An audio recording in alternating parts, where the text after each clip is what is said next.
Hello guys. आज हम start कर रहे हैं equity derivative NISM certification. Guys, ये है आपका NISM सीरीज़ का paper 8 equity and derivative certification exams. ठीक है। और ये जो आज हम डिस्कस कर रहे हैं वो है वर्कबुक वर्जन जनवरी 2020। आप जिस पेपर के लिए दे रहे हैं, जिस मंथ के लिए दे रहे हैं, आप पहले वेरीफाई कर लें कि आप इसी वर्जन की बुक को पढ़ रहे हो। अगर आपका वर्जन डिफरेंट है तो आप पहले अपनी वो वाली बुक को गो थ्रू कर लें। बेसिकली कॉन्सेप्ट वही रहते हैं, सब कुछ वही रहता है, सिर्फ हार्डली 2% चेंजेस होते हैं। 98% कंटेंट हर बुक में सेम रहता है। ठीक है।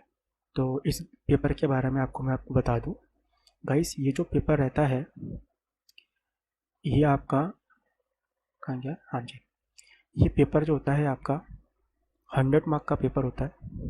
ठीक है। और इसमें 100 क्वेश्चन होते हैं। एक एक आंसर अगर आपने सही दिया है तो आपको 1 मार्क अलॉट होगा। 2 घंटे का ये पेपर रहता है। अगर आप गलत क्वेश्चन का आंसर करते हैं तो पर क्वेश्चन 0.25 जो मार्क्स है वो आपके डिडक्ट हो जाएंगे। यानी कि अगर आप 4 क्वेश्चन मिस्टेक करते हो तो आपका 1 मार्क डिडक्ट हो जाएगा। और इसमें जो पासिंग स्कोर रहता है वो 60% रहता है। ठीक है गाइस। और इस पेपर में आप कैलकुलेटर यूज़ कर सकते हैं, आप चाहें तो एक्सेल यूज़ कर सकते हैं। एग्ज़ाम में आपको एक वाइट A4 साइज़ की शीट प्रोवाइड की जाएगी, पेन यूज़ कर सकते हैं आप। ठीक है। और इस पेपर में आपको बेसिकली आपका रिज़ल्ट हाथों हाथ पता लग जाएगा। ये एक कंप्यूटर बेस्ड एग्ज़ाम होता है। तो जैसे ही आप अपना पेपर कंप्लीट करेंगे और सबमिट करेंगे तो आपको आपका रिज़ल्ट हाथों हाथ पता लग जाएगा। आपको पता लग जाएगा कि मैं पास हूँ या फेल हूँ। गाइस, मैंने खुद ही एग्ज़ाम दिया है और जो मैंने गलती करी वो आप ना करें। सबसे पहली बात तो ये मत सोच के जाएं कि छोटा सा पेपर है, आसान सा पेपर है, निकल जाएगा। नहीं, आप इस बुक को एक बार रीड ज़रूर करें एग्ज़ाम से पहले। अगर आपने एग्ज़ाम फॉर्म आज भरा है और आपका 10-15 दिन बाद या 1 महीने बाद एग्ज़ाम है तो एग्ज़ाम से 2-3 दिन पहले एक बार कॉन्सेप्ट रिवाइज ज़रूर करें। ठीक है। दूसरा, जो एग्ज़ाम इसमें रहता है इस वाले सीरीज़ में, अगर आपका बेसिक कॉल पुट डेरिवेटिव पे कमांड है तो इजीली आप ये एग्ज़ाम क्रैक कर जाएंगे, आपको कोई प्रॉब्लम नहीं आएगी। बेसिकली एग्जामिनर क्या करता है, कहीं कहीं लिख देगा पुट राइटर, पुट सेलर। तो हमें ये बात पता होना चाहिए कि जो पुट राइटर और पुट सेलर है वो बेसिकली दोनों एक ही है। वो कभी कभी सेल की बजाय लिख देता है शॉर्ट। तो शॉर्ट और सेल एक ही चीज़ है। ठीक है। ऐसे ही लॉन्ग और बाय एक ही चीज़ है। अगर आपका कॉल पुट वाला कॉन्सेप्ट क्लियर है तो आप इसको 101% क्लियर कर जाओगे। और थोड़ा सा एग्जामिनर की ट्रिक को समझें। क्वेश्चन बहुत आसान होते हैं पर थोड़े ट्रिकी पॉइंट से पूछे जाते हैं। वो जगह जगह कहीं शॉर्ट यूज़ करेगा एक ही क्वेश्चन में और सेल भी यूज़ करेगा। तो आपको कंफ्यूज नहीं होना है, आपको पता होगा कि सेल और शॉर्ट दोनों एक ही हैं। ठीक है। और गाइस, सबसे पहले आप कोशिश ये करिए कि जो आंसर नहीं आ रहा उसको स्किप कर दीजिए एग्ज़ाम में। और जब आपका लास्ट में 10 या 15-20 मिनट जो भी आपके पास स्पेयर टाइम हो तो आप चाहें तो उसका आंसर दीजिए। अगर आपको नहीं आता तो मत दीजिए, बेकार में उसका नेगेटिव मार्किंग हो जाएगा। अगर मान लीजिए आपने 50 क्वेश्चन सही करे और 50 क्वेश्चन आपने गलत कर दिए तो आपके वैसे ही आपके 25 मार्क्स उड़ जाएंगे। और आप अगर आप पास भी हो रहे थे 10% से तो आप एग्ज़ाम को नेगेटिव मार्किंग में अपने मार्क्स दे बैठेंगे। तो अगर आप कॉन्फिडेंट नहीं है तो मत करो उसको अटेम्प्ट क्वेश्चन को, मैं तो ही सजेस्ट करूँगा आपको। ठीक है। तो गाइस, एक बार कोर्स का कंटेंट देख लेते हैं। बेसिकली इसमें हमारे पास 10 चैप्टर हैं। मैंने आपको बताया जो सबसे ज़्यादा पूछा जाता है पेपर में, एग्ज़ाम में, वो 3, 4, 5 और ये आपका 7 और 8, इन्हीं में से पूछा जाता है मेन एग्ज़ाम। तो अगर आपका, वही मैंने आपको बताया, अगर आपका बेसिक क्लियर है तो आप ये एग्ज़ाम को क्लियर कर जाओगे। ठीक है। तो देख लेते हैं। चैप्टर 1 में हम पढ़ेंगे बेसिक ऑफ डेरिवेटिव। चैप्टर 2 में पढ़ेंगे अंडरस्टैंडिंग ऑफ इंडेक्स।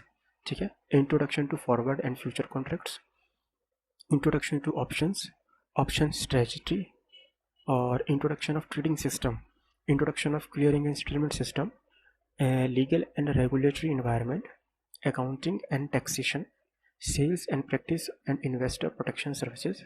ठीक है, ये ऐसे 10 चैप्टर है, हम 10 के 10 चैप्टर यहाँ डिस्कस करेंगे। ठीक है, तो गाइस अभी हम स्टार्ट करने वाले हैं बेसिक ऑफ डेरिवेटिव। पढ़ लेते हैं। Learning object. गाइस मेरी जो पढ़ाने का तरीका है वो यही है कि मैं वर्ड टू वर्ड लेके चलता हूँ। एक भी वर्ड आपको किसी भी वर्कबुक में मैं छोड़ूंगा नहीं, वर्ड टू वर्ड पढ़ेंगे और वर्ड टू वर्ड उसका मतलब समझेंगे। और हो सका तो मैं बीच बीच में आपको प्रैक्टिकल एक एग्जाम्पल दूंगा, आप चाहें तो उसको नोट कर लें, आप चाहें तो पेपर पेन से उसको लिख लें अपने रजिस्टर पे, ताकि आप जब रिवीजन करें तो इस कॉन्सेप्ट को कोरिलेट कर पाएँ। तो हम इस चैप्टर में क्या देखने वाले हैं, basically meaning of derivative and type of derivative products, history of derivative market, significance of derivative market and risk under derivative trading. ठीक है, तो आज हम देखते हैं 1.1 बेसिक ऑफ डेरिवेटिव। तो डेरिवेटिव की डेफिनेशन दी हुई है हमें पहले। Derivative is a contract. Derivative क्या है, एक कॉन्ट्रैक्ट है और अ प्रोडक्ट एक प्रोडक्ट है whose value is derived from value of some other assets। ठीक है, तो यानी कि ये बता रहा है कि जो एक डेरिवेटिव है एक कॉन्ट्रैक्ट है और एक प्रोडक्ट है जिसकी जो वैल्यू ड्राइव होती है वो उसकी जो एक अदर जो एसेट होती है उससे ड्राइव होती है। सपोज जैसे मैं आपको समझाऊं, कोई शेयर है, सपोज कीजिए कोई शेयर है, रिलायंस का शेयर है, और डेरिवेटिव के जो अपने प्रोडक्ट होते हैं वो होते हैं call options, put options and futures. ठीक है, तो इनकी जो वैल्यू होती है बेसिकली वो ड्राइव होती है अंडरलाइंग एसेट्स से। यानी कि रिलायंस के प्राइस जितना ऊपर और जितना नीचे जाएगा उतना ही उसके ऑप्शंस का जो प्राइस है वो ऊपर नीचे होगा। यानी कि ऑप्शन का जो प्राइस है अपने आप में ड्राइव नहीं होगा, ऑप्शन का जो प्राइस है वो ड्राइव होगा उसके अंडरलाइंग से, यानी कि रिलायंस से। अगर रिलायंस आज 10% ऊपर जाता है तो उसके ऑप्शन के प्राइस भी 10% ऊपर अप करेंगे, उसके फ्यूचर्स के प्राइस भी 10% ऊपर करेंगे। अगर मैं कहूँ आज मार्केट जो है 10% ऊपर है और अगर रिलायंस मार्केट के बीटा के अकॉर्डिंग 3% या 10% 5% ऊपर है, तो उसके जो अंडरलाइंग जो डेरिवेटिव होंगे वो भी उन्हीं परसेंटेज में मूव करेंगे। ठीक है, derivative are based on wide range on underlying assets. ठीक है, सब ये अकेले मूव नहीं करते, इनके पीछे कोई होता है या इनके आगे कोई होता है जिसके अंडर ये मूव करते हैं। अब किस किस चीज़ों में आपको डेरिवेटिव के कॉन्ट्रैक्ट मिलेंगे बताता हूँ। गोल्ड के डेरिवेटिव होते हैं, अब कहिए गोल्ड विनी। ठीक है, गोल्ड के फ्यूचर्स अवेलेबल होते हैं, आप उसको परचेज कर सकते हैं, सेल कर सकते हैं। सिल्वर के होते हैं, एल्युमिनियम के होते हैं, कॉपर के होते हैं, जिंक के होते हैं, निकिल के होते हैं, टिन के होते हैं, लीड के होते हैं। ठीक है, और ऑयल के होते हैं, कोल के होते हैं, इलेक्ट्रिसिटी के होते हैं, नेचुरल गैस के होते हैं। एग्री कमोडिटीज में sugar, coffee, cotton, pulses etcetera. और फाइनेंशियल एसेट्स में हम बात करें तो share, bond and foreign exchanges. ठीक है, तो इन सब की अंडरलाइंग होती है। अगर मान लीजिए अगर मैं आज गोल्ड का सौदा ले रहा हूँ या अगर मैं शुगर का सौदा ले रहा हूँ तो उसकी जो वैल्यू ड्राइव होगी, ठीक है, वो उसकी अंडरलाइंग प्राइस के थ्रू उसके डेरिवेटिव की जो प्राइस है वो मूव होगी। ठीक है, वैसे तो गोल्ड, सिल्वर इनके तो फ्यूचर कॉन्ट्रैक्ट ही अवेलेबल होते हैं, कैश मार्केट में ट्रेड नहीं होते। लेकिन जो फाइनेंशियल एसेट्स होती हैं, शेयर्स हो गए, तो वो निफ्टी हो गया, एनडाईसी हो गए, तो वो जो होते हैं ये अंडरलाइन पे मूव करते हैं। अगर निफ्टी आज 10% ऊपर है तो निफ्टी का फ्यूचर भी 10% ऊपर होगा, अकॉर्डिंगली उसकी जो कॉल और पुट है उसके ऊपर इफेक्ट पड़ेगा। ठीक है, तो बेसिकली डेफिनेशन सिंपल सी है, जो डेरिवेटिव होते हैं उनका अपना कोई अस्तित्व नहीं होता, वो अपनी जिस एसेट के साथ लिंक होते हैं उसके अकॉर्डिंग अप या डाउन करते हैं या उसके अकॉर्डिंग मूव करते हैं। ठीक है, हमारा 1.1 बेसिक ऑफ डेरिवेटिव कंप्लीट हो गया। ठीक है, अब हम आते हैं डेरिवेटिव मार्केट और उसकी हिस्ट्री में। वैसे मैं बताऊं कि डेरिवेटिव मार्केट की हिस्ट्री कोई इतनी इंपॉर्टेंट नहीं है, एग्जाम में नहीं आती, फिर भी मैं आपको रीड करा देता हूँ। हिस्ट्री ऑफ डेरिवेटिव में be mapped back of the several century. मैं आपको बताऊं बेसिकली जो डेरिवेटिव जो आया था बेसिकली वो आया था in 1848 the Chicago board trade facilitate trading to the forward contract on various commodity. सबसे पहले 1848 में आया था, उससे पहले 12th सेंचुरी 13th सेंचुरी में था, लेकिन वो नहीं था। जो फर्स्ट टाइम जो एक ट्रेड हुआ वो चिकागो में हुआ था। ठीक है, और जो ये सब हिस्ट्री है आप पढ़ लीजिएगा, इज नॉट सो इम्पोर्टेंट।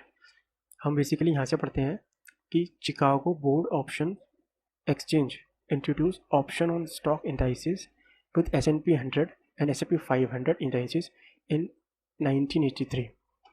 ठीक है, तो आगे आगे हम देखेंगे ये जो इंडाइसिस होते हैं, जैसे मैंने आपको बताया S&P 100, S&P 500, तो बेसिकली जो ये इंडाइसिस होते हैं ये हर कंट्री के अपने अपने अलग अलग होते हैं। अगर मैं बात करूँ इंडिया की, तो इंडिया में जो बेसिकली इंडाइसिस जो मूव होते हैं वो होते हैं, इसके बारे में हम आगे भी बात करेंगे, लेकिन एक थोड़ा सा मैं आपको गाइडेंस दे देता हूँ। इंडिया में निफ्टी हो गया, सेंसेक्स हो गया, निफ्टी बैंक हो गया, ठीक है ना। अगर लंदन की बात करूँ तो NTSE 100 हो गया, NTSE 250 हो गया। ठीक है, अगर मैं यूके की बात करूँ तो S&P 500 हो गया, डाउ जोन्स हो गया, नैस्डैक 100 हो गया। ठीक है, जापान की बात करूँ, ठीक है, तो अगर मैं जापान की बात करूँ तो जापान में आपका वहाँ का इंडाइसिस हो गया। ताइवान की बात करूँ ताइवान वेजिट हो गया, हांगकॉन्ग की बात करूँ तो हैंगसेंग हो गया, चाइना की बात करूँ तो शंघाई हो गया। तो हर कंट्री का, मॉस्को की बात करूँ तो मोएक्स हो गया, स्विट्ज़रलैंड की बात करूँ तो SMI हो गया, ठीक है। मद्रिद की बात करूँ तो आईबेक्स हो गया, मिलन की बात करूँ तो FTSE हो गया। तो हर कंट्री का अपना एक इंडेक्सिस होता है जो वहाँ की कंट्री की इकोनॉमी को प्रेजेंट करता है। ठीक है, अब देख लेते हैं इसमें बेसिकली एग्जाम में से कोई क्वेश्चन नहीं आता, बस ये ओनली फॉर नॉलेज के लिए उन्होंने यहाँ डाला हुआ है। ठीक है, अब हम नेक्स्ट पढ़ते हैं फैक्टर, हाँ जी, factor influencing the growth of derivative market globally. ठीक है, अब जो कौन कौन से फैक्टर हैं जिसको डेरिवेटिव मार्केट ने एकदम से ग्रो किया ग्लोबली, क्योंकि जब डेरिवेटिव आया था तो ये एकदम से ग्रो नहीं हुआ। उसको जो ग्रो करने के जो बेसिकली फैक्टर थे वो क्या थे। अगर हम आज बात करें तो देखें तो कैश मार्केट में जो सेल परचेज या कॉन्ट्रैक्ट होते हैं वो हार्डली 10% होते हैं, और उसके कंपैरिजन में अगर हम डेरिवेटिव मार्केट में जाएं तो वो 90% है। ठीक है, वो ऐसा क्यों, तो इसके लिए देखते हैं हम यहाँ पे। Over the last 4 decades derivative market has been phenomenal growth. ठीक है, many derivative contract were launch eight exchange across the world. Sometimes some of the factors drive the growth of financial derivatives are। ठीक है, तो ये factor हैं जिसने derivative market एकदम boom लाया है। ठीक है, आप देख रहे होंगे आज हर जगह आपको यूट्यूब हो, ठीक है, न्यूज़पेपर हो, न्यूज़ चैनल हो, टीवी हो, हर जगह आपको कहीं ना कहीं स्टॉक मार्केट के बारे में सुनने को मिल जाएगा। वो क्यों, क्योंकि पीपल पहले इतने ज़्यादा नॉलेजेबल नहीं थे, अब उस चीज़ की नॉलेज लोगों को हो गई है through YouTube, through knowledge content जो आपको इजीली मिल जाता है। तो देखते हैं क्या लिखा है, increase fluctuations in underline assets price in financial market. ठीक है, जो डेरिवेटिव मार्केट है वो क्यों इतना ग्रोथ हुआ, क्योंकि जो उसके जो अंडरलाइन के जो फाइनेंशियल मार्केट के जो अंडरलाइन एसेट्स प्राइस थे उनमें इंक्रीज फ्लक्चुएशन हुआ। ठीक है, अगर मान लीजिए मुझे पता है आज शेयर का भाव बढ़ने वाला है, ठीक है, तो एकदम से उसका प्राइस शूट अप करेगा तो उसके जो अंडरलाइन होते हैं उनके प्राइस भी शूट अप करते हैं। अब जो कैश मार्केट में अपनी पोजीशन नहीं बना सकता वो डेरिवेटिव मार्केट में अपनी पोजीशन बनाएगा। ठीक है, integration of financial market globally, इसका मतलब क्या हुआ कि आज जब हम निफ्टी की बात करते हैं तो हम खाली निफ्टी की बात नहीं करते। ठीक है, हम साथ में US मार्केट को भी देखते हैं, यूरोपियन मार्केट को भी देखते हैं कि हमारा डाउ क्या कर रहा है, हमारा S&P 500 क्या कर रहा है, हमारा HX Nifty 50 क्या कर रहा है। तो जो पूरा वर्ल्ड का जो पूरे वर्ल्ड के इंडाइसेस हैं वो सारे एक साथ चलते हैं। अगर आप देखोगे कि अगर सुबह आपके यूरोपियन मार्केट अगर कमज़ोरी से खुले हैं तो डेफिनेटली आपका निफ्टी भी कमज़ोरी से ही खुलेगा, ठीक है। और अगर आपके यूरोपियन अगर हम देखें तो डाउ फ्यूचर से अगर आपके दोपहर के 2 बजे या 3 बजे ऊपर खुले तो आपका निफ्टी एकदम शूटअप करेगा। वहीं आपका एच निफ्टी 50 अगर रात में 100 पॉइंट डाउन हुआ है तो निफ्टी भी कहीं ना कहीं डाउन खुलेगा, गैप डाउन खुलेगा। तो वही कहा है कि integration of financial market globally, ये सारे एक साथ ही चलते हैं। और जब सारे एक साथ चलेंगे, अब जैसे मान लीजिए मैं आपको बताता हूँ, जो मार्केट का टाइम होता है वो 9 से 3:30 का होता है, ठीक है। अब मुझे पता है कि मेरा जो मार्केट है वो 9:15 बजे खुलेगा, लेकिन मुझे ये भी पता है कि जो मार्केट गिरेगा क्योंकि एच निफ्टी 50 100 पॉइंट डाउन दिखा रहा है, ठीक है। इसका मतलब क्या है कि मार्केट आज 100 पॉइंट से गैप डाउन करने वाला है। तो मैं क्या करूँगा, 9 बजे ही कॉमोडिटी सिल्वर का परचेज कर लूँगा और उसको अपने आप को हेज कर लूँगा, ठीक है। तो ऐसे मतलब क्योंकि वर्ल्ड वाइड हमको कुछ ना कुछ इंडिकेशन मिल जाते हैं तो कहीं ना कहीं हम अपने आप को प्रोटेक्ट कर लेते हैं थ्रू डेरिवेटिव, ठीक है। इसलिए डेरिवेटिव बूस्ट हुआ, क्योंकि पहले कोई नहीं देखता था, उनको तो बस ये देखना था कि निफ्टी ऊपर है या नीचे है। लेकिन आज ऐसा नहीं होता, वर्ल्ड वाइड जो भी ट्रेडर है वो सारे इंडेक्स देख के ट्रेड करता है। और सुबह एच निफ्टी 50 दिखेगा, दिन में निफ्टी दिखेगा, फिर ऊपर मार्केट खोलेंगे तो वहाँ देखेगा, फिर उसके बाद शाम को सोएगा तो डाउ फ्यूचर देखेगा, और फिर रात को सारे दिन यूएस मार्केट और एच निफ्टी 50 देखेगा, और फिर अगले दिन की पूरी रणनीति बनाएगा कि उसको मार्केट में क्या करना है, ठीक है। थोड़ा ज़्यादा हो गया guys. Use of the latest technology in the communication has help in reduction of the transaction cost. Technology वही मैंने आपको बताया, जो टेक्नोलॉजी यार यूट्यूब हो गया, ट्विटर हो गया, आपको ईजिली पता लग जाता है 2 मिनट के अंदर अंदर। एल्गोज हो गए आपके, मतलब सब कुछ इतना ईजी हो गया है। पहले बहुत जो टफ था वो आज बिल्कुल ईजी हो गया है। आप कम्युनिकेशन कर पाते हो किसी से भी, आप टीवी में सुन लेते हो, आपको मतलब हेल्प करती हैं चीज़ें, और जिससे आपकी जो ट्रांजेक्शन कॉस्ट है वो कम होती है। पहले आप अपने ब्रोकर को, अगर मैं पहले की बात करूँ तो पहले आप अपने ब्रोकर को कहते थे, ब्रोकर आपका परचेज लेता, शेयर लेता था, फिर उसके बाद आप उसको बोलते थे बेचने को इस भाव पे है तो बेच, लेकिन आजकल ऐसा कुछ नहीं है। सब कुछ लेटेस्ट टेक्नोलॉजी है, और इवन आपके जो सौदे हैं वो भी एल्गोज लगा रहे हैं, वो भी कंप्यूटर लगा रहे हैं, ठीक है। जब सारा ही काम कंप्यूटर ने करना है तो मार्केट तो डेरिवेटिव मार्केट बूस्ट करेगा ही। Enhance understanding of market participants on sophisticated risk management tools to manage risk. वही मैंने आपको बताया, इतनी ज़्यादा अंडरस्टैंडिंग हो गई है जो भी मार्केट के पार्टिसिपेंट्स हैं, जो ट्रेडर हैं, और वो अपने आप को रिस्क मैनेज कर पा रहे हैं। उनके पास, उनको पहले चीज़ें समझ में नहीं आती थी कि रिस्क को मैनेज कैसे करना। आज पता है कि मेरे को पता है कि अगर कल मार्केट गिरने वाला है तो मैं जाऊँगा डायरेक्टली अपने आप को हेज करूँगा। हेज कॉन्सेप्ट होता है अपने रिस्क को कम करने का, आज हम बात करेंगे। तो ये सारे फंडामेंटल टूल, ये सारी चीज़ें हैं जिसने ग्रो कर दिया पूरे के पूरे डेरिवेटिव मार्केट को, ठीक है।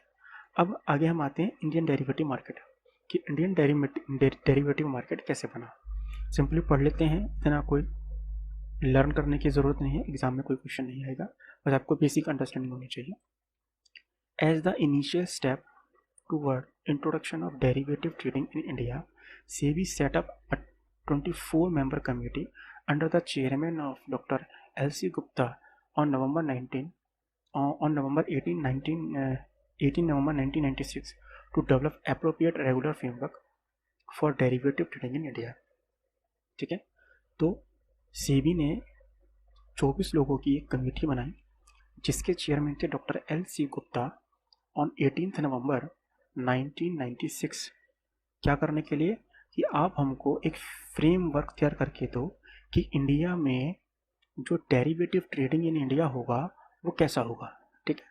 उसके बाद the committee submitted it report on 17 March 1998 recommending that derivative should be declare as a securities, ठीक है, so that the regulatory framework applicable to the trading of security could also govern trading of derivatives। तो उन्होंने अपनी जो doctor LC. Gupta और उनके जो 24 members थे, उन्होंने अपनी कमेटी को रिपोर्ट, जो सेबी को रिपोर्ट सौंपी, वो सौंपी 17 मार्च 1998 को, और उन्होंने डेरिवेटिव को first time as a security, trading of derivative घोषित किया। ठीक है। उसके बाद subsequently SEBI set up a group in June 1998 under chairperson of Professor J.R. Verma to recommend measure of risk containment in derivative market in India. The committee submitted its report October 1998. ठीक है। अब report सौंप दी गई, तो जून 1998 में chairperson जो थे वो J.R. वर्मा ने रिकमेंड किया कि आप इसके जो रिस्क है, इसमें जो डेरिवेटिव में जो रिस्क है उसको मेज़र करें, और जो कमेटी ने अपनी जो रिपोर्ट थी वो सबमिट कर दी अक्टूबर 1998 में। It work out the operational detail of margin system. ठीक है। इस यहाँ से जो डेवलप हुआ वो मार्जिन सिस्टम का जो वर्क था वो वर्कआउट हुआ उस पर, मार्जिन सिस्टम पे। मतलब मार्जिन सिस्टम क्या होता है, जैसे मान लीजिए अगर मेरे को रिलायंस का एक लॉट खरीदना है, ठीक है, तो उसके लिए मुझे, अगर मैं कैश मार्केट में खरीदूँ तो प्रॉब्ली अगर मैं देखूँ तो उसका 250 का लॉट है, और अगर आज मैं वीडियो बना रहा हूँ तो रिलायंस का जो आज का भाव अगर मैं मोटा मोटी मान के चलूँ तो 2500 का है, तो मुझे 6,25,000 रुपये चाहिए। लेकिन मार्जिन सिस्टम क्या कहता है, सिर्फ आप हमको 15% जो है हमको दे दो, तो 15% हार्डली कितना हो गया, लगभग 95,000 रुपये आप हमको दे दो और आप इजीली उसमें ट्रेड कर सकते हो। This is the margin system methodology for in उस मार्जिन सिस्टम के अंदर क्या आता है, इनिशियल मार्जिन, ठीक है, एक्सपोजर मार्जिन, तो वो मार्जिन चीज़ यहाँ पे आई। और दूसरी बात, ये जो कमेटी आई, इन्होंने यहाँ पर डेरिवेटिव कॉन्ट्रैक्ट सबके लिए नहीं खोला, पूरी इंडिया के लिए नहीं खोला। ये डेरिवेटिव जो खोले गए वो कुछ चंद लोगों के लिए खोले गए, जिनके जो मेंबर थे सेबी के, जिनके पास लाइसेंस था सेबी का। एक रिटेल इन्वेस्टर, एक आम आदमी अभी भी डेरिवेटिव में ट्रेडिंग नहीं कर सकता था। सिर्फ वही ट्रेडिंग कर सकते थे जो सेबी के जो कि सेबी के मेंबर थे, ठीक है, और जिनके पास सेबी का सर्टिफिकेट या लाइसेंस था। अब आगे आते हैं। इन 1999 the security contract regulatory act was amended. अब जो ऊपर वाला जो भी इन्होंने पास किया था उसमें अमेंड हुआ, और सिक्योरिटीज़ वर्ड था उसको हटा के डेरिवेटिव में बदल दिया गया। ठीक है। और इन मार्च 2002 जो ओल्ड जो गवर्नमेंट थी, उन्होंने सिक्योरिटी को पूरी तरह से हटा के इसको डेरिवेटिव कर दिया। And the exchange traded derivative started in June 2000। ये आपके पेपर में आ सकता है कि इंडिया में सेबी ने डेरिवेटिव्स कब चालू किए थे इन एनएससी एंड बीएससी में, तो आप लिख सकते हैं जून 2000 में डेरिवेटिव कॉन्ट्रैक्ट स्टार्ट हुए। To begin with SEBI approval trading in indices future based on Nifty and Sensex commenced trading in June 2000। मतलब जो हमारे जो फर्स्ट डेरिवेटिव कॉन्ट्रैक्ट हुए वो किस में हुए, इंडाइसिस में हुए। Indices Nifty and Sensex. ठीक है। निफ्टी जिसको हम निफ्टी 50 कहते हैं, सेंसेक्स तो सेंसेक्स के नाम से ही जाना जाता है, जो हमारी इंडिया की इकोनॉमी को प्रेजेंट करते हैं।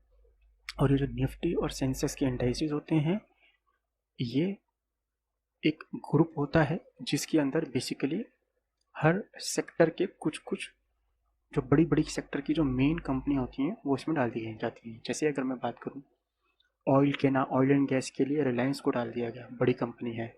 टेलीकॉम सेक्टर से एयरटेल को डाल दिया गया, बड़ी कंपनी है। ठीक है। एनर्जी सेक्टर से बात करूं तो बीपीसीएल को डाल दिया गया। ठीक है। और अगर मैं बात करूं आपका एफएमसीजी से आईटीसी को डाल दिया गया। ठीक है। और टाइटन को डाल दिया गया। तो ये दिन पर दिन इंडाइसिस में जो भी चेंजेस करने होते हैं सेबी अपने अकॉर्डिंग करता रहता है। ठीक है। Later in trading in indexes option commence in June 2001। ठीक है। जो फ्यूचर्स के कॉन्ट्रैक्ट थे गाइस, वो शुरू हुए जून 2000 से, लेकिन जो ऑप्शंस के ऑप्शंस में जो ट्रेडिंग होने लगी वो जून 2001 से चालू हुई। ऑप्शन मतलब ऑप्शंस, फ्यूचर्स अलग एक डेरिवेटिव प्रोडक्ट है और ऑप्शंस एक अलग डेरिवेटिव प्रोडक्ट है। फ्यूचर्स के अंदर हम फ्यूचर्स में ही अपना सौदा बनाते हैं और जो ऑप्शंस होते हैं उसमें हम कॉल और पुट के कॉम्बिनेशन के थ्रू या फ्यूचर कॉल पुट कॉम्बिनेशन के थ्रू अपने सौदे को बनाते हैं। Trading in options on individual stock जो स्टार्ट हुआ वो जुलाई 2001 से हुआ। तो नोट आपको एग्ज़ाम में क्या करना है, एक पेन पेपर ले लीजिए। आपको नोट ये करना है, इंडिया में जो इंडाइसिस में पहली बार फ्यूचर के अंदर जो डील हुई वो स्टार्ट हुई थी जून 2000 से, और इंडाइसिस के अंदर जो ऑप्शन में ट्रेड स्टार्ट हुआ वो हुआ था जून 2001 से। और जो स्टॉक एक्सचेंज पे रजिस्टर्ड हैं स्टॉक्स, उनमें जो जाहिर सी बात है कुछ भी स्टॉक में स्टार्ट हुई होगी वो स्टार्ट हुई हैं जुलाई 2001 से, ठीक है। और फ्यूचर कॉन्ट्रैक्ट और इंडिविजुअल्स जो स्टॉक स्टार्ट हुए वो स्टार्ट हुए नवंबर 2001 से, ठीक है। और क्या बोला इन्होंने कि MSEI starting trading in derivative product in February 2013, ठीक है। तो जो डेरिवेटिव प्रोडक्ट 2013 से स्टार्ट हुए हैं, MSEI ने जो ट्रेडिंग स्टार्ट करी है, यानी कि हर कोई ट्रेडिंग स्टार्ट नहीं कर सकता था, ठीक है, मैंने आपको बताया। तो पेपर में बस हमें ये याद रखना है कि जून 2000 से फर्स्ट डेरिवेटिव स्टार्ट हुआ फ्यूचर में, जून फिर जून 2001 में ऑप्शन, 2000 में फ्यूचर, 1 में ऑप्शन, फिर जुलाई 2001 में ऑप्शन स्टॉक के, और नवंबर 2001 में फ्यूचर स्टॉक के, ठीक है। हम डेरिवेटिव प्रोडक्ट की बात करते हैं कि डेरिवेटिव के अंदर गाइस बेसिकली 4 तरह के प्रोडक्ट होते हैं: forward, future, options and swap. Guys forward की अगर मैं आपको सिंपल डेफिनेशन बताऊं, सिंपल जो आपको अंडरस्टैंडिंग कर देगा, ऐसे कॉन्ट्रैक्ट जो स्टॉक एक्सचेंज पर नहीं किए जाते, ठीक है। ये जो कॉन्ट्रैक्ट होते हैं ओवर द काउंटर किए जाते हैं, वो होते हैं फॉरवर्ड कॉन्ट्रैक्ट। ऐसे कॉन्ट्रैक्ट जिस फ्यूचर बोले तो ऐसे कॉन्ट्रैक्ट जो ओवर द काउंटर नहीं होते, जो कि थ्रू रेगुलेटेड होते हैं एक्सचेंज, वो फ्यूचर कॉन्ट्रैक्ट होते हैं। ऑप्शंस वो होते हैं जहाँ पे एक बायर होता है, एक सेलर होता है, बायर के पास राइट होता है और सेलर का ऑब्लिगेशन होता है, ठीक है। स्वैप क्या होता है? स्वैप क्या होता है, जैसे हम सपोज लोन को स्वैप कराते हैं, ठीक है। सपोज आपका लोन अगर आज चल रहा है 8% ब्याज के हिसाब से, आपने होम लोन लिया हुआ है, और आप क्या करते हो, किसी और दूसरे बैंक से उसको स्वैप करा के 5% का करते हो। जहाँ यहाँ किस्त बन रही थी आपकी मान लीजिए 20, तो वहाँ वो आपकी बैंक 30 या 35 किस्तें कर देता है और आपका ब्याज भी कम कर देता है। तो ये जो आपने अपने लोन को इधर से इधर शिफ्ट करा, ये एक तरह का स्वैप है, ठीक है। तो हम शुरू से देखते हैं क्या लिखा है। It is a contractual agreement between two parties to buy, sell an underlying assets to a certain future date for a particular price that is pre-decided on the date of contract। क्या बोल रहा है? आमने सामने, ठीक है, यानी कि ऑफलाइन, ऑनलाइन कुछ भी नहीं, आमने सामने बायर और सेलर बैठ गए, ठीक है। बायर ने सपोज कहा ये सब पकड़ ले भाई, ये 2000 रुपये पकड़, ठीक है, और मेरे को आज के भाव पे 2 महीने बाद गोल्ड दे दियो जो आज का रेट चल रहा है। सपोज हम बात कर लेते हैं कि आज सपोज फॉर एग्जाम्पल गोल्ड का रेट आज 100 रुपया चल रहा है, ठीक है, और मैंने सामने वाले को 2000 रुपये दे दिए गोल्ड के 100 रुपये के भाव के हिसाब से, ठीक है। तो अब फ्यूचर में अगर भाव 1500 भी चला जाए, अगर भाव 100 का 80 भी हो जाए, तब भी मेरे को 100 का ही एक वो सौदा पड़ेगा, और अगर 120 का भी हो जाए तब भी मुझे वो 100 का ही मिलेगा गोल्ड, ठीक है। क्योंकि जो मुझे गोल्ड, अब मैंने पैसे अभी दिए हैं, गोल्ड में 1 महीने बाद लूँगा, लेकिन किस रेट पे लूँगा, जो आज तय हुआ है, और ये क्या है, ओवर द काउंटर है। ठीक है, तो वही कह रहा है, it is a contractual agreement between two parties to buy and sell an underline assets. अब अंडरलाइन एसेट्स का मतलब सिर्फ गोल्ड नहीं है, ये गोल्ड हो सकता है, ये करेंसी हो सकती है, ये शेयर्स हो सकते हैं, ये वो कोई भी चीज़ हो सकती है जिसको बायर और सेलर म्यूचुअली अपना फॉरवर्ड कॉन्ट्रैक्ट करने के लिए तैयार हो। सपोज मैं शुगर का ही सौदा आज कर लेता हूँ, मार्केट में खूब होता है, ऑफलाइन मार्केट में आज ये खूब होता है। मैं सामने वाली पार्टी को, मान लीजिए कैश की ज़रूरत है, ठीक है, सामने वाली पार्टी को कैश की ज़रूरत है, और उसके पास माल आएगा 1 महीने बाद, लेकिन कैश कैश की ज़रूरत है, तो वो सामने वाला क्या कहता है, ऐसे काम कर भाई, तेरे को आज आज आगे वाले टाइम पे भाव कुछ भी होता रहे, तू मेरे से आज ही सौदा बुक कर ले, अब प्राइस आगे बढ़े या घटे, ठीक है, मेरे से आज के भाव पे आप ले लीजिएगा, ठीक है।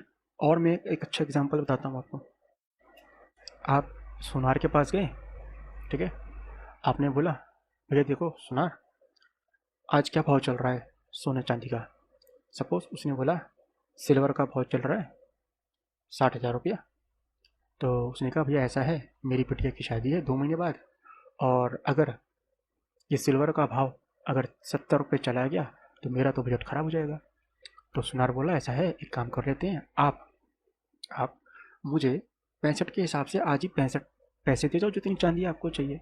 अब कल अगर 70 का हुआ तब भी मैं आपको 65 का दूंगा, 60 का हुआ तब भी मैं आपको 65 का दूंगा। तो क्या हुआ, ये हमने किया, डिसाइड कर लिया, price that is pre determined, जो प्राइस हमने प्री डिटरमाइन कर लिया, और कौन सी डेट का, जो डेट पे मैं उसको वो दूंगा, आज ही फिक्स कर लिया कि इस डेट पे इस प्री डिटरमाइंड प्राइस पे मैं इसको दूंगा, अब चाहे बाजार का भाव कुछ भी चल रहा हो, ठीक है। Both the contracting parties are committed, दोनों पार्टियां आपस में कमिटेड होंगी, एक पैसे देगा और दूसरा उसकी जगह उसको सामान देगा।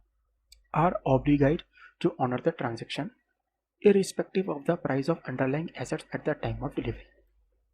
डिलीवरी के टाइम पे प्राइस चाहे कुछ भी चल रहा हो, बट जो आज फिक्स हो गया, जो आज तय हो गया, उसी भाव पे मैं तुमको वो अंडरलाइन का प्राइस तुम्हें पे करूँगा, और तुम मेरे से उसकी अंडरलाइन उसी हिसाब से डिलीवरी लोगे, ठीक है।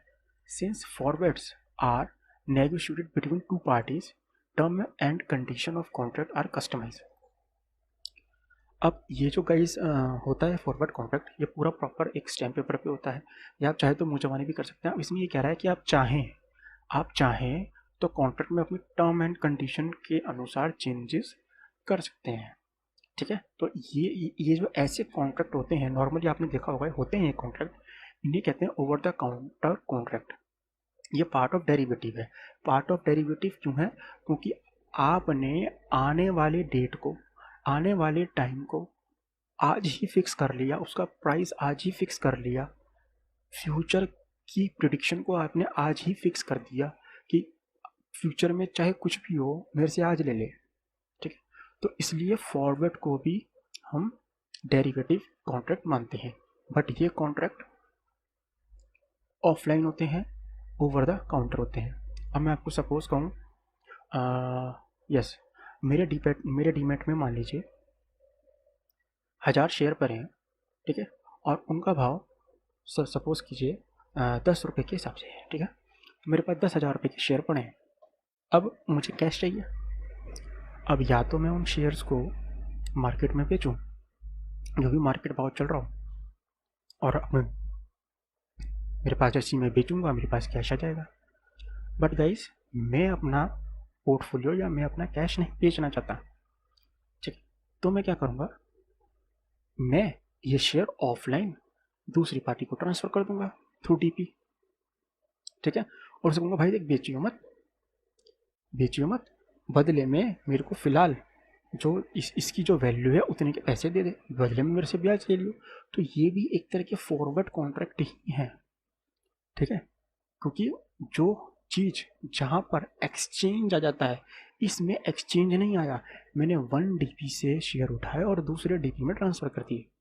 ये भी एक तरह का फॉरवर्ड कॉन्ट्रैक्ट है। ये एग्जाम में आता है कि आपने अपने शेयर उठाए और दूसरे को गिफ्ट कर दिए थ्रू डीपी, कि ये फॉरवर्ड कॉन्ट्रैक्ट है या फ्यूचर कॉन्ट्रैक्ट है, तो ये फॉरवर्ड कॉन्ट्रैक्ट में आएगा। ठीक है, अब आते हैं गाइस फ्यूचर्स में। फ्यूचर कॉन्ट्रैक्ट कौन से होते हैं? सब कुछ फ्यूचर कॉन्ट्रैक्ट में सब कुछ सेम फॉरवर्ड वाली कंडीशन ही होती हैं। प्री डिटरमाइंड प्राइस होता है, एक फिक्स डेट होती है, लेकिन जो टर्म एंड कंडीशन बायर और सेलर ने अपने आप आमने सामने बैठ के फिक्स करी थी, यहाँ पे वो जो फिक्स होता है वो फिक्स करती है सेबी। ठीक है, रेगुलेटर एक्सचेंज फिक्स करता है वो चीज़ें, उसमें ना बायर की चलेगी ना सेलर की चलेगी। रूल किसके चलेंगे? रूल किसके चलेंगे? सेबी के। ठीक है, और डेट किसकी होगी? प्री फिक्स सेबी की। प्राइस किसका होगा? बायर और सेलर का, जो भी उन्होंने बाजार भाव पे फ्यूचर को बाय या सेल किया होगा। ठीक है, ये ओवर द काउंटर नहीं होते। ठीक है, इसमें क्या बायर और सेलर को आपस में साइन करनी है? नहीं। आपने अगर फ्यूचर बाय कर लिया तो माना जाएगा कि आपने कॉन्ट्रैक्ट बाय कर लिया, और आपने सेल किया तो आपने कॉन्ट्रैक्ट सेल कर लिया।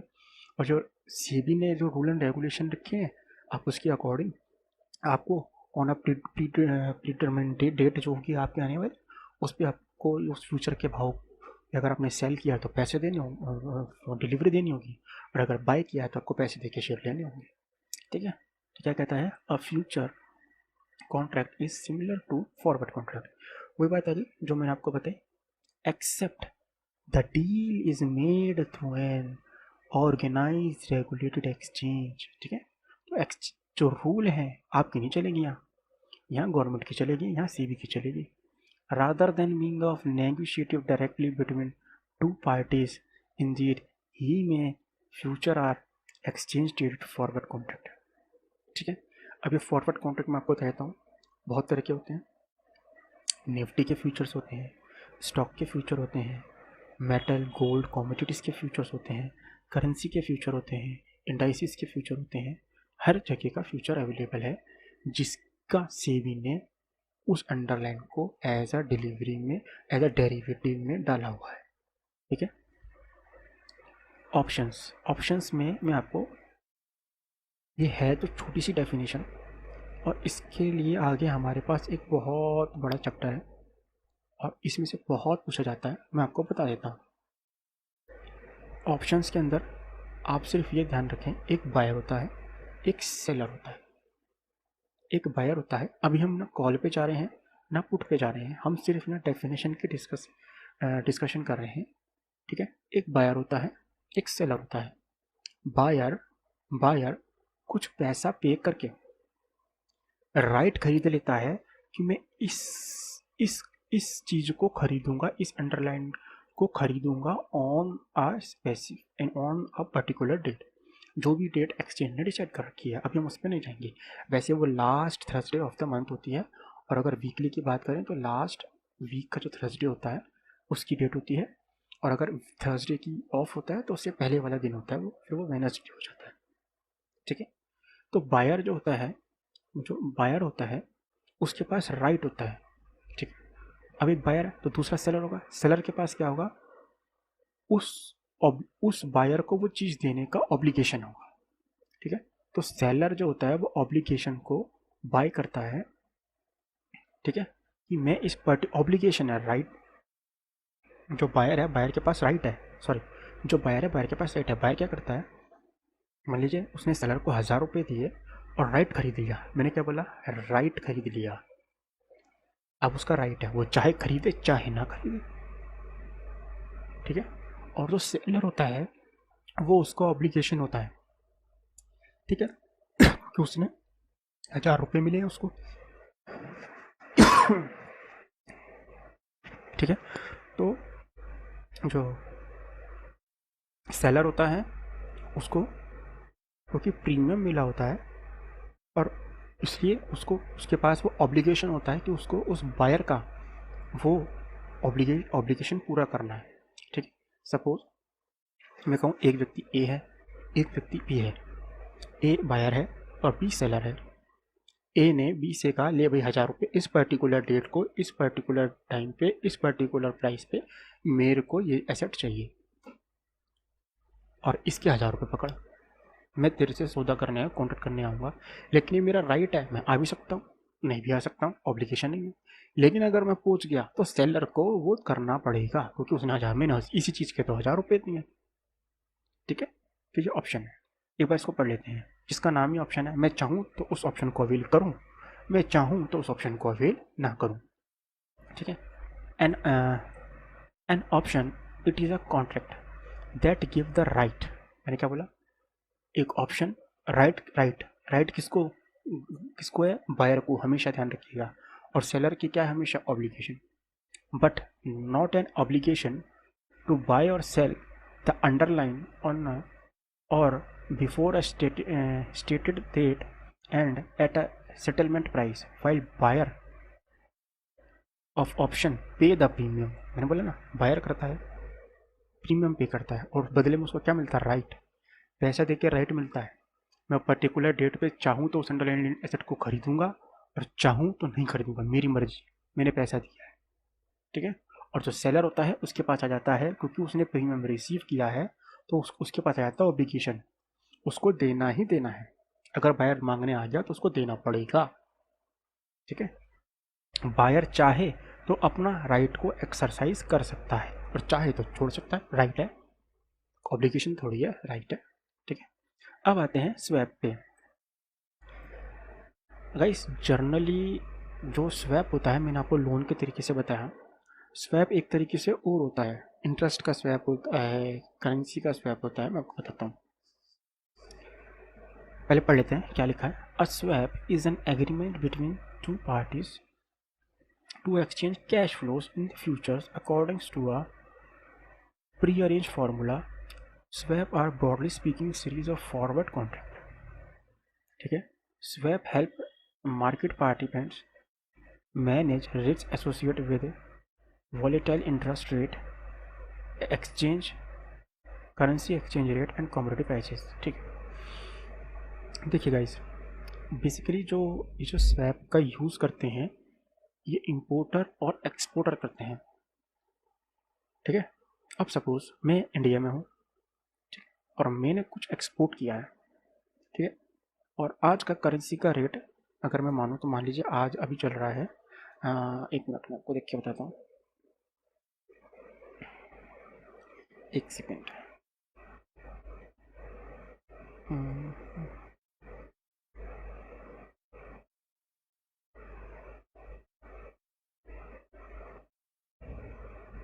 USD, हाँ जी, अभी का जो भाव चल रहा है वो चल रहा है 77 रुपीज़.819 पैसा। ठीक है, तो 77 रुपीज़.81 ये आज का भाव डॉलर का चल रहा है। अब मेरे को जो पैसा आना है इन फॉरेन करेंसी, वो आना है 2 महीने बाद। तो मैं क्या करता हूँ, मैं चाहता हूँ किसके पास? करेंसी एक्सचेंजर के पास। मैं कहता हूँ देखो भाई, मेरे को 2 महीने बाद फॉरेन करेंसी मिलने वाला है। ठीक है, आप मेरी करेंसी को आज ही मुझे इंडियन रुपी में आज ही दे दो। तो ये क्या है? ये है स्वैप। क्योंकि मुझे नहीं पता कि 2 महीने बाद क्या होने वाला है। ठीक है, 2 महीने बाद क्या होने वाला मुझे नहीं पता, तो मैंने आज ही उस करेंसी को उस कन्वर्ट करा लिया इन रुपी में, और उस अब वो जाने वो आने वाले टाइम पे करेंसी अप हो या डाउन हो, लेकिन मैंने अपने आप को आज ही फिक्स कर लिया। मैंने आज के भाव पे पैसे ले लिए, और जो डॉक्यूमेंट था 2 महीने बाद, वो उसके अकाउंट में पैसे डायरेक्ट आ जाएंगे। ये जो मैंने आपको बताया, इसे कहते हैं एक्सचेंज करेंसी वाला का, एक्सचेंज करेंसी का। ठीक है, अब मैं आता हूँ कमोडिटी। कमोडिटी में क्या होता है, जितने भी चावल वाले होते हैं, ठीक है, जो चावल एक्सपोर्ट करते हैं, चावल के राइस के प्राइस में था ना कमोडिटी में, सोना चांदी चावल ऑयल, इन सब में भी यही चीज़ होती है। मैंने बाहर ऑयल या वीट या फिर मान लीजिए राइस एक्सपोर्ट किया, और बदले में वो पैसा 2 महीने बाद आना, 3 महीने बाद आना, और हो सकता है कि वहाँ पे उस टाइम जो वीट के प्राइस हैं और जो आज के प्राइस हैं उनमें डिफरेंस हो जाए। तो मैंने आज ही अपने पैसे दे के उसको फिनिश कर दिया। ऐसे ही जो बड़े बड़े हेज फंड्स होते हैं, जो बड़े बड़े म्यूचुअल फंड्स होते हैं, वो क्या करते हैं, एक देश से कर्जा लेते हैं और दूसरे देश को कर्जा दे देते हैं। कैसे? सपोज इंडिया में आज अगर आप लोन लेने चाहें तो आपको मिलेगा 8% का, ठीक है।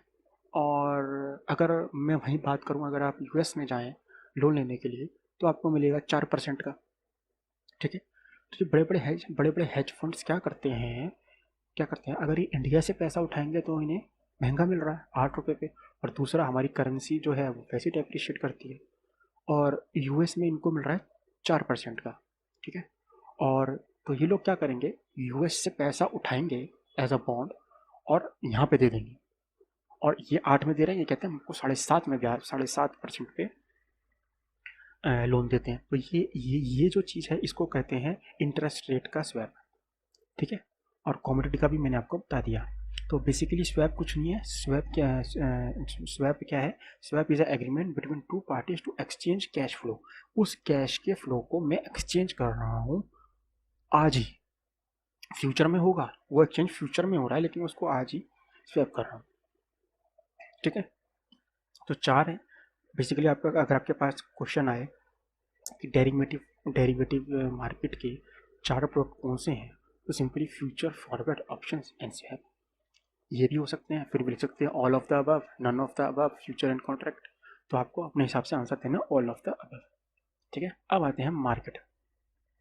किसी भी एक मार्केट में कितने तरीके के लोग होते हैं, कितने तरीके के पार्टिसिपेंट्स होते हैं, ठीक है। तो फर्स्ट होते हैं उसमें हेजर्स, सेकंड होते हैं स्पेकुलेटर और ट्रेडर, हमारे जैसे 99% इंडिया में यही लोग हैं जो ट्रेड करते हैं, और आर्बिट्रेजर, ठीक है। अब आइए इस पे guys. There are broadly 3 type of participants in the derivative market: hedgers, traders is called also speculators and arbitrators. An individual may play different role in the different market circumstances. Guys देखिए, हेजर्स कौन होते हैं? हेजर्स क्या है? हेजर्स का motive profit earn करना नहीं होता। हेजर्स का मोटिव होता है अपने लॉस को रिड्यूस करना। सपोज मैं आपको एग्जांपल देता हूँ।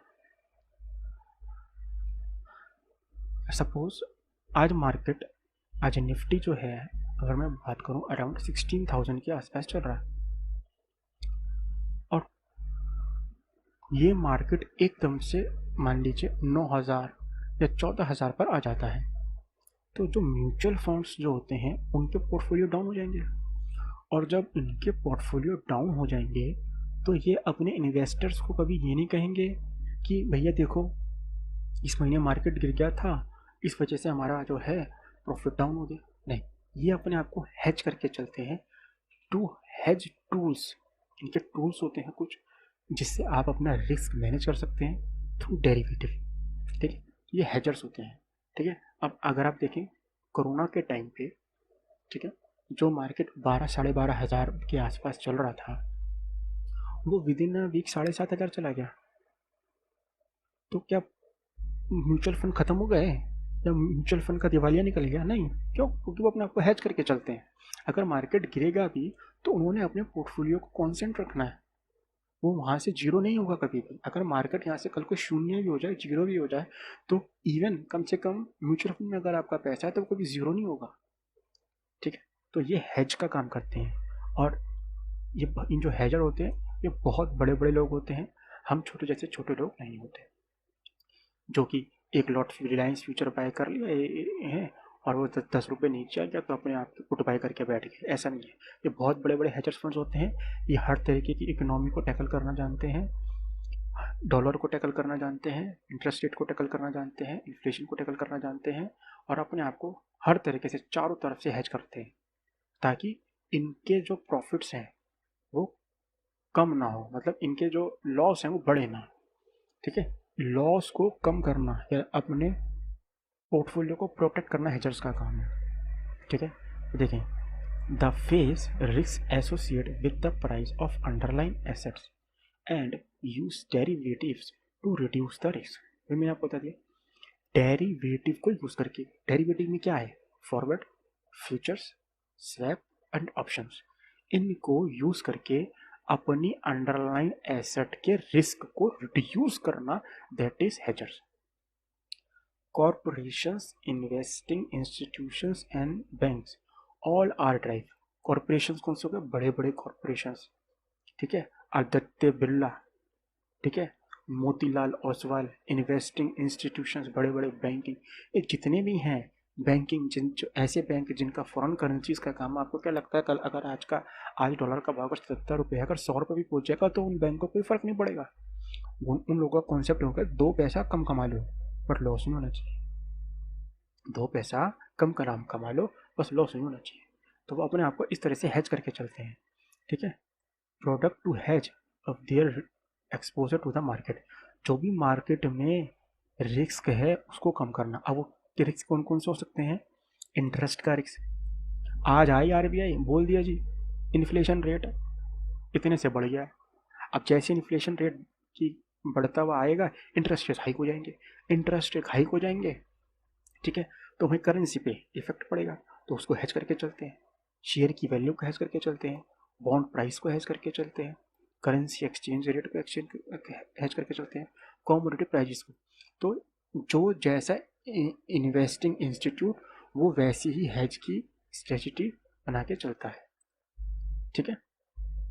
उसके बाद गाइस स्पेकुलेटर कौन से होते हैं? हम जैसे, भैया चलो आज रिलायंस का भाव 2500 है, 5 मिनट बैठते हैं, 2505 रुपये हुआ, बेच बाच के निकले 5 रुपये अपनी एंट्री में, 2500 पे लिया, अगर 25 पे 5 रुपये नीचे आएगा 2 रुपये का स्टॉप लॉस लगाया, चलो भाई 2 रुपये का स्टॉप लॉस आया, छुट्टी।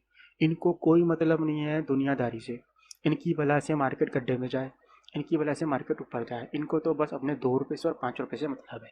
वो होते हैं स्पेकुलेटर, जिनको हम ट्रेडर कहते हैं, ठीक है। और इंडिया में क्या पूरे वर्ल्ड में आजकल सबसे ज़्यादा भरमार इन्हीं की है, और ये आते 1 साल है, 2 साल है, 3 साल टिकते हैं और फिर इनकी जय जय राम जय सिया राम हो जाता है, ठीक है। अगर आपको एक अच्छा इन्वेस्टर बनना है, अगर आपको एक अच्छा ट्रेडर और स्पेकुलेटर बनना है तो पहले एक अच्छा इन्वेस्टर बनिए। They try to predict the future. वही भाई साहब आज लिया है 10 पे, आज रिलायंस 10 बजे मैंने 2500 का लिया, अभी देखना 2 मिनट बाद पहुंचेगा, तुम देखना 2510 पहुंच जाएगा। तो इसने क्या किया? फ्यूचर को प्रिडिक्ट कर लिया। Movement in price of underline assets is based on their view. अपने दिमाग की ख्याली पुलाव बना लिए, ये पूछेगा पहुंच गया तो किस्मत 10 रुपये एंटिंग में, लॉस हुआ तो नीचे स्टॉप लॉस लगा के बैठे हैं। Take position in derivative contract, derivative are preferred over underline assets on trading purpose, ठीक है। ये डेरिवेटिव को हैज के लिए यूज़ नहीं करते, ये सट्टे के लिए यूज़ करते हैं, ठीक है। और ये सट्टे के लिए क्यों यूज़ करते हैं आपको भी पता है, हमें भी पता है, ठीक है। लीवरेज, क्या बोला, लिख दिया इन्होंने मॉड्यूल में, किसके लिए? लीवरेज के लिए। क्यों? क्योंकि इन्हें रिलायंस का 6,25,000 रुपये का लॉट जब 90,000 रुपये में खेलने को मिल रहा है तो ये तो खेलेंगे, ठीक है। और वहीं लेस एक्सपेंसिव क्यों है? क्योंकि जो कैश मार्केट में अगर आप एक लॉट खरीदने जाओ रिलायंस का तो आपकी ब्रोकरेज आती है 2,500-3 हज़ार रुपये। वहीं आप रिलायंस का एक लॉट फ्यूचर में खरीदने जाओ तो वो आपको पड़ेगी 1500 से 1200 की कॉस्ट, ठीक है। वहाँ आपको 6,25,000 देके 5 लाख की कॉस्ट गिर करनी पड़ेगी। कॉस्ट में क्या है? GST, STT, ब्रोकरेज, और यहाँ आपको बहुत कम देनी पड़ रही है। वहीं ऑप्शंस में जाओगे तो वो तो 50-60 रुपये में काम हो जाता है, ठीक है। Transaction is generally lower than the of their underline assets are faster to execute size and volume market. समझ गए आप? टोटल लीवरेज का फायदा उठाने के लिए लोग आते हैं और मरते हैं, ठीक है। अब तीसरा आदमी कौन होता है? तीसरा आदमी होता है आर्बिट्रेजर क्या होता है मैं आपको बताता हूँ। आर्बिट्रेजर वो है जो एक मार्केट में प्राइस को लेता है और दूसरे में उस प्राइस को बेच देता है at the same time. Suppose, हाँ मैं आपको बताता हूँ, सपोज मान लीजिए NSE पे रिलायंस का फ्यूचर ट्रेड कर रहा है 2502 रुपये, वहीं PSE पे रिलायंस का फ्यूचर ट्रेड कर रहा है 2503 रुपये। तो ये आर्बिट्रेजर क्या करते हैं, फटाफट 2502 वाला बाई करेंगे और 2503 वाला सेल करेंगे एट द सेम टाइम। ठीक है, जब मार्केट क्लोज होएगी तो इनको 1 रुपये का प्रॉफिट मिल जाएगा, जो कि होता भी है। अभी आप देखिए, थोड़े दिन पहले एनएससी में टेक्निकल ग्लिच हुआ था। ठीक है, नहीं तो आप यूट्यूब पे सर्च कर लीजिएगा टेक्निकल ग्लिच इन एनएससी। उस दिन क्या हुआ, एनएससी ने क्या कह दिया, टेक्निकल ग्लिच हो गया है, जो भी आपके कॉन्ट्रैक्ट हों खुले हुए हैं ट्रेडिंग में, पोजीशन ओपन है, आप उसके अपोजिट कॉन्ट्रैक्ट ले लें पीएससी में, हम मानेंगे आपका कॉन्ट्रैक्ट स्क्वायर ऑफ हो गया। तो उस दिन आर्बिट्रेजर ने दम के पैसा कमाया। ठीक है, तो होता है ये एक तरह से, वैसे मैं बताना नहीं चाहता था, लेकिन ऐसा होता है। ये तो मैंने आपको बताया कि बाय डिफ़ॉल्ट हो गया, लेकिन ये जो आर्बिट्रेजर होता है ये इनका धंधा होता है। बड़े बड़े एल्गो लगे होते हैं जो 5-5 पैसा तक नहीं छोड़ते सिस्टम में। ठीक है, और आर्बिट्रेज क्या होता है मैं आपको बताता हूँ। सपोज आज डॉलर इंडेक्स, यूएसडी की बात नहीं कर रहा, डॉलर इंडेक्स की बात कर रहा हूँ।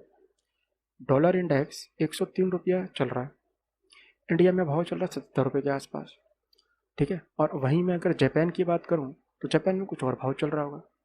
लेकिन अगर मैं इंडिया की करेंसी को यूएस की करेंसी से निकाल के और जापान की करेंसी निकालूँ, यानी कि जापान वर्सेस यूएसडी और जापान वर्सेस आईएनआर निकालूँ, और उसके अंदर क्रॉस करेंसी में अगर दो पैसे का भी फ़र्क होगा, ये आर्बिट्रेजर वहाँ आ जाएगा और लाखों करोड़ के कॉन्ट्रैक्ट कर लेगा और अपने पैसे कमा लेगा। तो क्या है, 1 पैसे का फ़र्क सिस्टम में जो होता है उसमें कमाई जो करता है वो होता है आर्बिट्रेजर। और आर्बिट्रेजर कोई छोटा मोटा इंसान नहीं होता।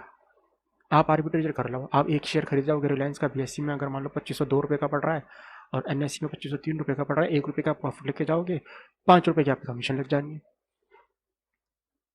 ठीक है, समझ रहे हो आप मेरी बात को। तो ये आर्बिट्रेजर जो होते हैं छोटे मोटे नहीं होते, ये बहुत बड़े लोग होते हैं, बहुत पढ़े रहते हैं। Arbitrage is a deal that produce profit by exploiting a price difference in a product in a 2 different market। आ गया ना एनएससी एंड बीएससी। ठीक है, जापान वर्सेस यूएस।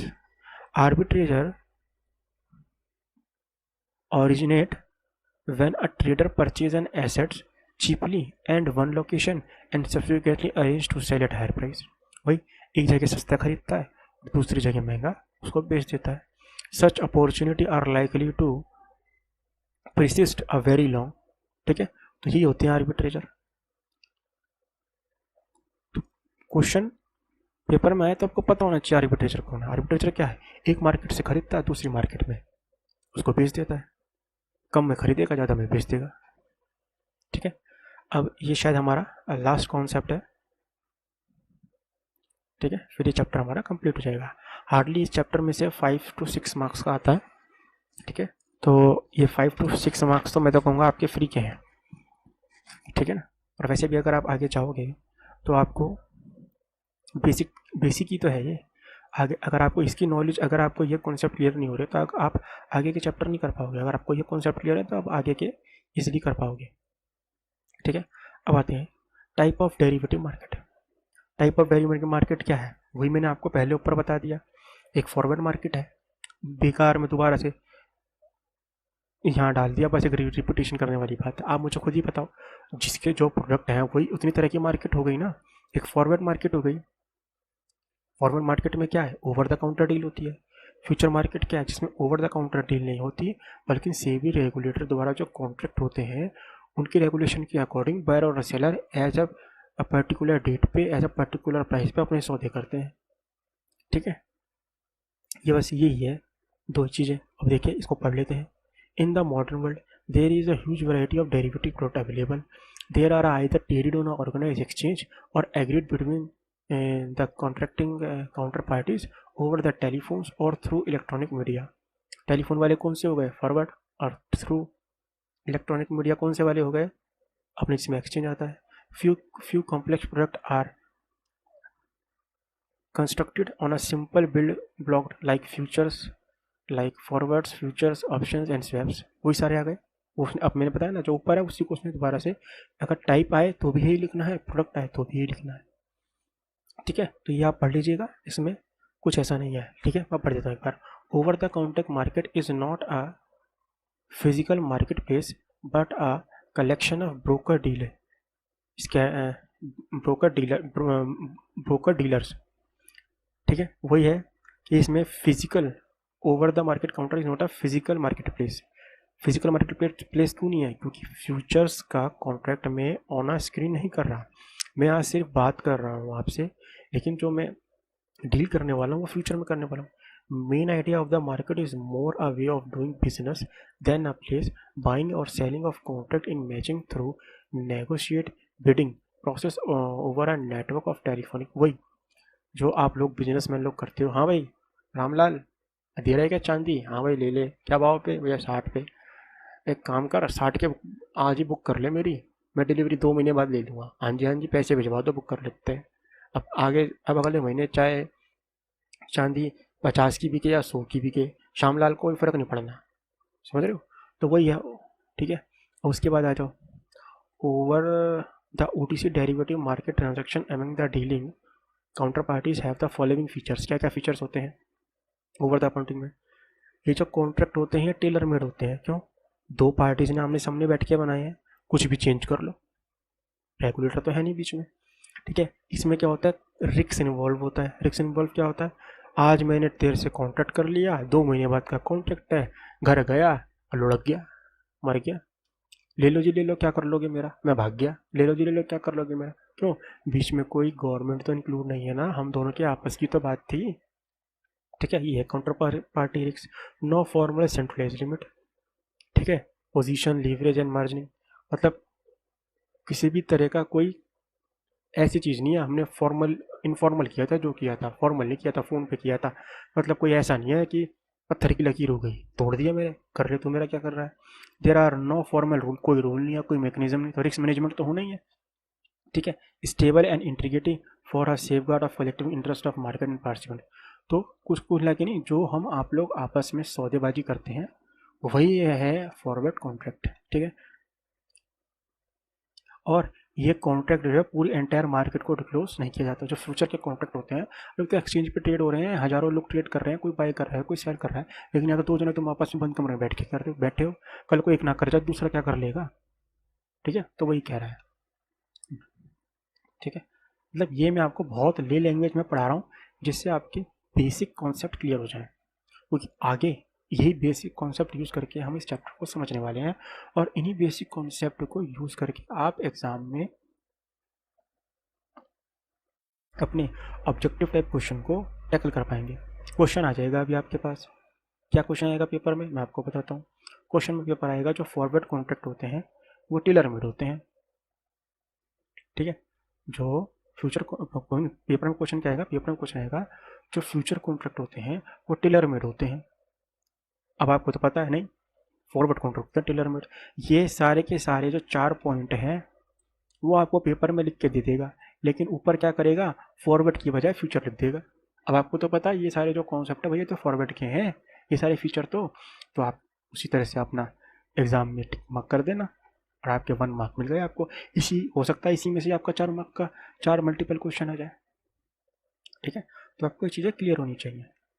ठीक है, अब आओ significance of derivative. Significance of derivative like other segment of financial market, derivative markets serve following specific functions. First, derivative market help in improving price discovery based on the actual valuation and expectation. Derivative market helps in transfer of various risks from who who are exposed to risks but have low risk appetite to participant with high risks. ठीक है जी, सबसे पहले तो first line पे आओ। Derivative markets help in improving price discovery. देखिए, जो derivative market होता है ना, अगर मान लीजिए मैं आपको बताता हूँ, वो प्राइस को एक्चुअल जो प्राइस होता है वो इम्प्रूव कर देता है एक्सपेक्टेशन। अब सपोज कीजिए आज रिलायंस का रिजल्ट आने वाला है, ठीक है, और कहीं ना कहीं बाजार में इस बात का रूमर है कि बाजार में रिजल्ट अच्छा आएगा, रिजल्ट रिलायंस का। तो क्या होगा, तो उसका जो फ्यूचर और स्पोर्ट का डिफरेंस होगा ना, वो आप देखिएगा उस दिन बढ़ जाएगा, ठीक है। और जो कॉल ऑप्शन रहेगा उसका दाम भी बढ़ जाएगा। तो इसे कहते हैं इम्प्रूविंग प्राइस। प्राइस का इम्प्रूव अच्छी खबर है। तो जो ऊपर के कॉन्ट्रैक्ट होते हैं, फ्यूचर का बाइंग प्राइस जो होता है उसका जो स्पॉट का है, उसमें फ़र्क देखने को मिलेगा। और ऐसी कॉल ऑप्शन के मैं आपको फ़र्क देंगे भाई। अगर मैं मान लीजिए कहीं ना कहीं खबर है, मान लीजिए रिलायंस डूबने वाली है, ठीक है ना, तो कहीं ना कहीं हम देखेंगे उसके पुट के भाव, जो पुट पुट आगे हम आगे बात करेंगे उसको। जो मैं आपको ये बहुत पहुंची हुई चीज़ बता रहा हूँ, जब आप खुद से ट्रेडिंग करेंगे तभी आपको एक्सपीरियंस आएगा। जो उसके पुट के भाव होंगे, जो पुट का प्रीमियम होगा वो बढ़ जाएगा, और जो फ्यूचर का और जो स्पॉट का जो डिफरेंस होगा वो फ्यूचर ना डिस्काउंट पे चल रहा होगा, ठीक है। तो यही करता है डेरिवेटिव। डेरिवेटिव आपको पहले से ही प्राइस इंप्रूविंग डिस्कवरी कर देता है। आपको भाव देख के पता लग जाएगा कि आने वाले टाइम पे स्पॉट का भाव, फ्यूचर का भाव और ऑप्शन का भाव क्या रहने वाला है, ठीक है। तो derivative market help in transferring of various risk. अब क्या करता है, जो डेरिवेटिव होता है ना, वो आपका रिस्क ट्रांसफ़र कर देता है from who are expose to risk but have low risk appetite. अब सपोज मेरे पास पड़े हैं भाई लाख रुपए, मैं आपको एग्जांपल की दे रहा हूँ, एक छोटा सा एग्जांपल दे रहा हूँ। मेरे पास पड़े हैं लाख रुपए, मैंने उन लाख रुपए के मान लीजिए 90,000 रुपये के शेयर खरीद रखे हैं। अब जी मैंने आज 90 रुपये के शेयर खरीदे, कल पता लगा रिलायंस की रिफाइनरी में आग लग गई फॉर एग्जांपल, या फिर रिलायंस की जो तेल है उसकी क्वालिटी में कुछ डिफेक्ट आ गया, मैं तो ठुक गया। 2500 के शेयर लिए थे, 2500 के भाव पे 90,000 के शेयर। अब दिल में दुख दुख दुख दुख दुख दुख दुख दुख भाई, मेरा मेरा जो माल है वो सस्ता ना हो जाए, वो जो शेयर है वो 2,000 रुपये ना आ जाए, 1,500 पे ना जाए। तो मैं क्या करूँगा, अपने रिस्क को लो करने के लिए, ठीक है, लो करने के लिए मैं पुट बाय कर लूँगा, ठीक है। मतलब मैं किसी न किसी डेरिवेटिव का सहारा लूँगा और अपने उस रिस्क को हेज कर जाऊँगा। हमने ऊपर पढ़ा ना हेज, हेज तो कोई भी कर सकता है, ज़रूरी थोड़ी हेजर ही हेज करेंगे। रिटेल भी हेज कर सकता है, स्पेकुलेटर भी हेज कर सकता है, आर्बिट्रेटर भी हेज कर सकता है, कोई भी हेज कर सकता है।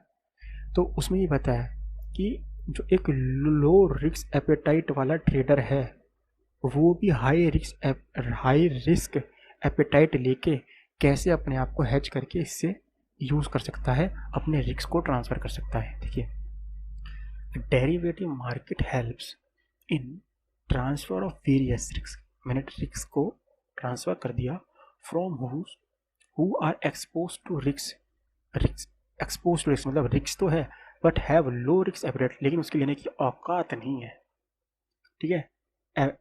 Appetite to participant with high risk appetite, तो उसकी औकात नहीं है हाई रिस्क लेने की, लो रिस्क लेने की औकात है। इसलिए तो वो चीज़ कहाँ हो सकती है, वो डेरिवेटिव में हो सकती है। फॉर एग्जाम्पल आ गया ना, hedgers want to give away the risk. Hedger जो क्या आता है और अपने लॉस को फूक मार के उड़ा देता है, where as trader are willing to take risk, ठीक है ना।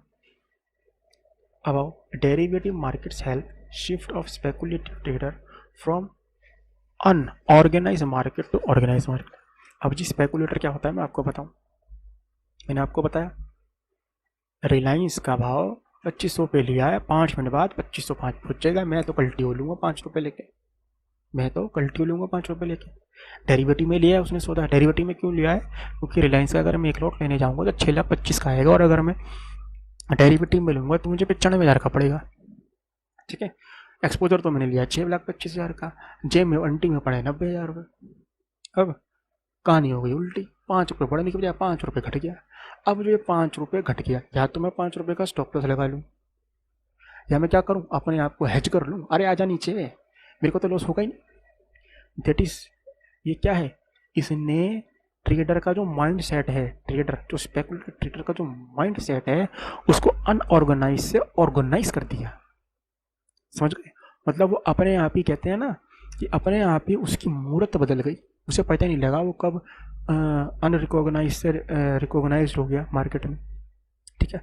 तो एक ये भी एक बेनिफिट है कि उन्होंने स्पेकुलेटर सटोरी हैं उनको भी नुकसान से बचाने की कोशिश करी है। किसने? डेरिवेटिव मार्केट ने हेल्प करी है, हेल्प। अब वो तो उसके हाथ में है ना कि वो अपने आप को हेज करना चाहता भी है नहीं, क्योंकि हेज की भी अपनी कॉस्ट होती है, फ्री में नहीं मिलता हेज, पढ़ेंगे आगे हम, ठीक है। हेज सब समझ लीजिए, hedge like life insurance policy. जितना लाइफ इंश्योरेंस पॉलिसी का प्रीमियम आप ज़्यादा पे करोगे उतना ही आपको बाद में पैसा मिलेगा, ठीक है। आगे बात करेंगे हम उसका जब डेरिवेटिव का ऑप्शंस का चैप्टर आएगा। तो risk management mechanism and surveillance of activity of various participants in organized space to provide stability to the financial system। अब उनको भी लगने लग गया कि हम सटोरियों से कुछ नीचे हैं, ठीक है। तो एक उनको ऑर्गेनाइज मेथड डेरिवेटिव ने प्रोवाइड किया है।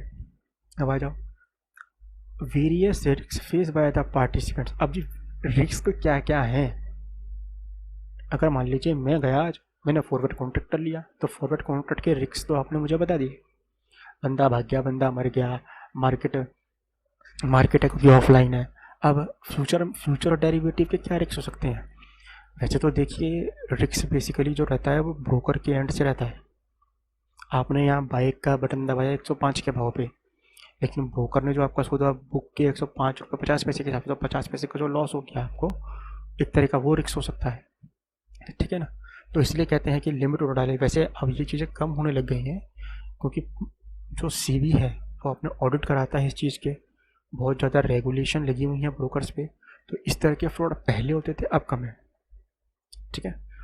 और जो और क्या रिस्क हो सकता है? मान लीजिए आपको स्क्रीन पे दिख रहा है रिलायंस का भाव 2500, जैसे ही आपने बटन दबाया तो आपके बटन दबाने में और रिलायंस का भाव एकदम से दो मिनट पहले ही मतलब 2 सेकंड पहले ही 2 रुपया बढ़ गया।